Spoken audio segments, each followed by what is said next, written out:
Hello and welcome to Rust, a Noob's Guide, Part 5, Basic Robbery and How to Avoid it. So in this week's video I have two examples, and in each example there are two players living at those locations. The first example is this Russian guy and his friend, who doesn't really seem to talk much in chat, and I managed to persuade them that I was new to Rust. And I asked them if I could meet them and build near their base, and they agreed to it. They then told me to meet them at the airfield, and this was a very silly thing for them to do, because that then tells me that they must live close to the airfield. You know, you're going to tell someone to meet them at a land marker. You want to meet them the other side of the map. Don't meet them near where you live. So by the time I get to the airfield, it's getting dark, and this is perfect. This means I can easily spot them from a mile off coming towards me with their noob beacons out, and it also means if they're inside their base they've probably got a torch lit again, and I'll be able to spot their base.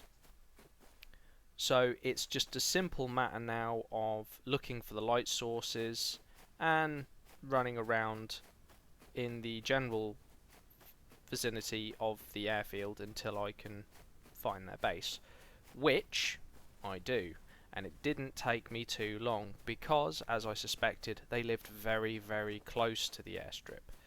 Now, once I was there, it was a case of make myself hidden, unseen, and prepare my ambush. I've now located their base, and I've spent some time here, and I know they're not in it. I can see the code lock on their main door. It's the red glowy thing in the top right. And as you can see now, a player is approaching it. I want to kill him as soon as he opens that door. And luckily for me, they've split up. So I've killed one. I'm now going to shoot at the other guy. I know I've hit him, I know I've wounded him because I can hear the hit marker, but I do not know if he's dead. So that means I'm on a time limit. I don't know what the other guy was carrying, and judging from the look of this guy, possibly some guns, some ammo, I don't want to start fucking around too much, so I'm on a real time limit now. There were some issues with me trying to drop some items he had on the floor. I don't know why Rust was doing this to me right now when there could have been another guy coming towards me with an SMG, and as soon as I get out of the building I turn off that torch. I do not want to be spotted. It's dark, I need to get out with my loot. And this neatly brings me on to my second example, which is this house. Now, you'll remember in my previous videos I said about building an armoured door or a metal door as soon as possible. This is why. What I did here is used 7 hatchets, and I simply just stood here at their front door until, yep, you guessed it, I chopped it down. This is why you don't leave your structure as a wooden or twig structure, and this is why you upgrade to stone as quickly as possible. With stone, you still have the same problem as you do with wood. You can chop it down, but it's more resistant and it takes a little bit longer. So that's the only advantage I can now see over having sheet metal house instead of a stone house. Even though stone house has more hit points, you can actually damage the stone house from multiple sources the same way as you can with the wooden house.